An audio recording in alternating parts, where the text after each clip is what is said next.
Bonjour à toutes et à tous. Alors, quel programme riche et dense qui nous est proposé ce matin. Aussi, avant d'introduire vos travaux, je tiens à remercier, moi, à mon tour, RM Conseil pour l'organisation régulière de ces événements qui nous permettent à tous d'échanger et de faire avancer la réflexion collective sur des sujets structurants pour la France et bien évidemment pour l'Europe. S'il y a bien un domaine stratégique qui mobilise toute notre attention et toute notre énergie depuis le début de la mandature, c'est celui de l'intelligence artificielle. Il a été immédiatement saisi à bras-le-corps par les plus hautes autorités de l'État, à commencer par le président Macron, qui en a fait une priorité de son mandat, et nos réalisations en la matière se concrétisent chaque jour davantage. L'objectif est simple. La France doit devenir un pays leader de l'intelligence artificielle. Il en va de notre souveraineté, de notre dynamisme économique, de nos emplois et de notre capacité à conserver la maîtrise des valeurs éthiques qui structurent notre quotidien, j'y reviendrai. L'objectif est ambitieux car la compétition mondiale est rude, mais la bataille n'est pas perdue, quoi qu'on entende ici ou là. Et malgré un retard relatif, nous pouvons continuer à conquérir des positions grâce à nos talents. Quand Emmanuel Macron est arrivé aux responsabilités, le constat était clair. Les États-Unis investissaient 40 milliards de dollars chaque année dans l'IA, comme la Chine. Et nous, les Européens, seulement 5 milliards. Pour rester dans l'histoire, pour ne pas se faire déclasser, nous devions agir. Face à ce constat, le président de la République a décidé de mettre en avant une troisième voie pour développer la technologie. Un modèle équilibré entre éthique et innovation, avec un plan ambitieux et des investissements conséquents pour la recherche et le développement. Pour autant, nous ne saurions réussir en faisant cavalier seul et sans mettre en commun nos capacités. Pour reprendre la main face à la Chine et les États-Unis, je dis de temps en temps, entre le marteau chinois et la faucille américaine, il faut trouver la troisième voie. Le bon niveau d'action pour soutenir le développement de l'intelligence est aussi et surtout l'Europe. Ce n'est pas un hasard si la présidente de la nouvelle Commission européenne a fait l'IA une priorité pour son mandat et demandé l'élaboration dans les 100 premiers jours d'une approche européenne de l'intelligence artificielle, incluant aussi bien ses implications humaines et éthiques qu'une réflexion sur les modalités de partage des données non personnelles afin de développer l'activité économique. Ce matin, vous allez évoquer tour à tour des dimensions aussi importantes que la compétitivité française en matière d'intelligence artificielle, les leviers actionnés pour favoriser son adoption, l'éthique ou encore les sujets d'inclusion. Sans pouvoir m'étendre sur chacune d'entre elles, dans le temps qui m'est imparti, puisqu'il y a ici des orateurs prestigieux qui vont occuper l'espace ensuite, je souhaite vous livrer quelques éléments de réflexion quand même et revenir sur certaines de nos réalisations. D'abord, en premier lieu, revenir rapidement sur notre stratégie française en matière d'IA, qui, je le crois, peut servir d'aiguillon en Europe. Les premières briques ont été posées très tôt, dans le prolongement direct du rapport de mon collègue Cédric Villani. Notre première priorité, c'est de gagner la compétition mondiale pour les talents. Dans nos économies de la connaissance, la recherche est la mère de toutes les batailles et l'IA n'y fait pas exception.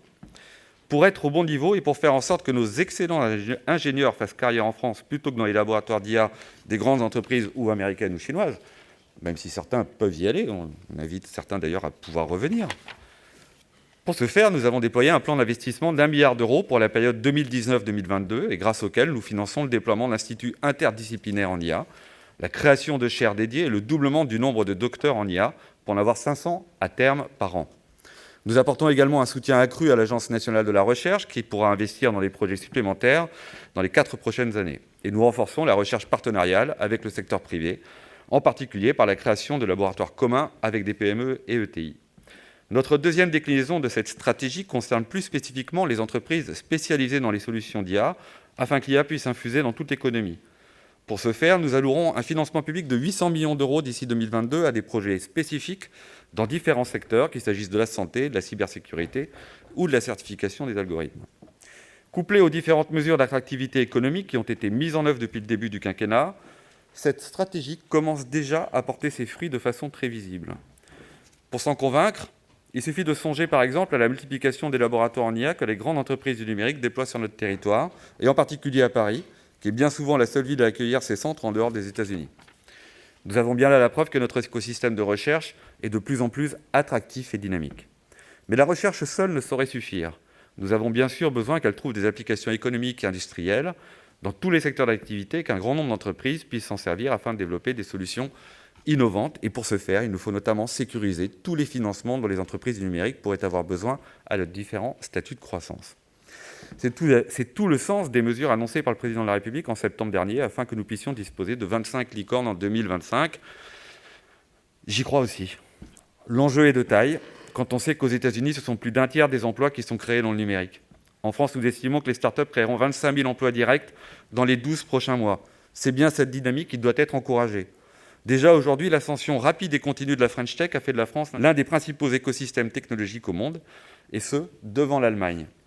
Les montants levés par les startups françaises ont en effet été multipliés par 4 en 5 ans pour atteindre 3,6 milliards d'euros en 2018 et ils devraient dépasser les 5 milliards en 2019. Cependant, nous restons encore derrière le Royaume-Uni. Selon l'adage, quand on se compare, on se rassure et quand on s'observe, on se désespère. Il nous faut donc actionner tous les leviers pour faire de la France le leader technologique européen et en particulier de l'intelligence artificielle. C'est à ce titre que nous pouvons nous féliciter de l'engagement des principaux fonds d'investissement français d'allouer 5 milliards au financement de start-up innovantes sur les 3 prochaines années. Et c'est également à ce titre que l'État est dans son rôle lorsqu'il se projette en partenaire de croissance des entreprises. Je pense notamment au nouveau programme d'accompagnement sur mesure, le French Tech 120, qui a été élaboré par nos futurs champions afin qu'ils bénéficient d'une offre de services adaptés à leurs spécificités. Pour autant, si les premiers résultats sont très encourageants et si notre écosystème se professionnalise de plus en plus, comme l'a montré le baromètre 2019 par Y pour France Digital, il y a des chantiers où nous devons encore poursuivre nos efforts. Je pense en particulier au chantier du recrutement. Pour la 2e année consécutive, les startups françaises du numérique citent en effet le recrutement des talents comme le principal obstacle à leur développement. Elles rencontrent notamment des besoins non pourvus dans les équipes de vente, de marketing, ce qui les freine dans leur passage à l'échelle et elles subissent toujours des difficultés à recruter des programmeurs et développeurs suffisamment qualifiés. Sans trop m'étendre, car vous y reviendrez sans doute au cours des prochains échanges, je souhaiterais rappeler que nous ne sommes pas restés sans réagir face à ce défi du recrutement et nous avons pris un certain nombre de mesures, qu'il s'agisse de la loi pour la liberté de choisir son avenir professionnel ou le plan d'investissement dans les compétences, mais en matière de formation, peut-être plus qu'ailleurs, les effets sont tardifs à se matérialiser. J'en viens au 3e et dernier axe de ce propos. Que nous reste-t-il à faire? Où devons-nous désormais mettre l'accent pour rester maîtres de notre destin face au développement de l'intelligence artificielle? En fait, je vois 2 formes de réponse. Assurer une concurrence effective dans l'économie numérique et renforcer nos outils de supervision de grands acteurs de l'IA.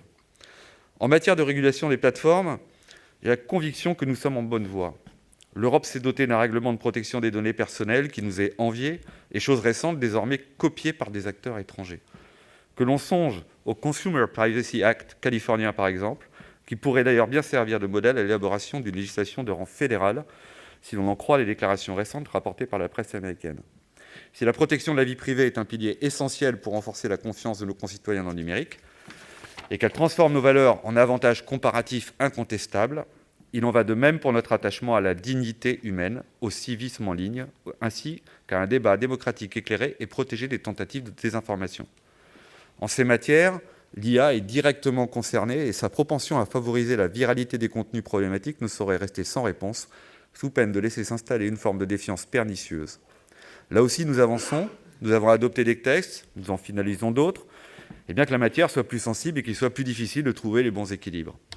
Il en va de même de la question éthique, éminemment complexe et difficile à traduire opérationnellement dans toutes ses nuances, mais je m'en remets ici aux experts désignés par la Commission européenne qui, pour certains, se trouvent dans cette salle et qui sauront trouver les moyens de garantir le développement d'algorithmes dignes de confiance, c'est-à-dire légaux, éthiques et robustes. Et pour finir, je souhaiterais brièvement dire un mot des enjeux de concurrence et de gouvernance des données. Je n'évoquerai pas la perspective du démantèlement des géants du numérique, qui me semble vraiment très incertaine et qui ne résoudrait d'ailleurs pas forcément tous nos problèmes. Mais j'insisterai plus volontiers sur des modalités de régulation moins radicales, bien qu'elles conservent une dimension interventionniste et qui pourraient nous conduire à satisfaire le même objectif, celui d'une concurrence libre et non faussée, loyale, ainsi que la minimisation des pratiques commerciales déloyales. Ces modalités d'intervention ont déjà fait l'objet de nombreux développements que l'on retrouve dans une série d'excellents rapports récents et connus de tous sur le numérique et la politique de la concurrence. De ces différentes lectures, je retiens plusieurs interrogations pour la politique qui restent difficiles à trancher à ce stade. Faut-il considérer les données comme des infrastructures essentielles et imposer aux acteurs dominants de nouer des accords de licence au bénéfice de nouveaux entrants qui auraient besoin des meilleurs datasets pour continuer leur développement ? Faut-il moderniser nos catégories juridiques pour faire place à des notions comme celles de données d'intérêt général ou de projets d'intérêt général afin de fonder des obligations de partage des données privées ? Faut-il juridiquement élaborer un principe de neutralité et d'ouverture des API et des grandes entreprises du numérique dans certaines configurations précises ? Faut-il prévoir une règle d'interopérabilité transversale applicable aux grands services de l'Internet ? Ces pistes font l'objet d'un assez large consensus et m'apparaissent très prometteuses. Il nous faut désormais leur donner corps, et je peux vous assurer, nous aurons l'occasion, dans les prochaines semaines, d'expertiser définitivement les modalités précises de leur mise en œuvre pour passer rapidement à l'action.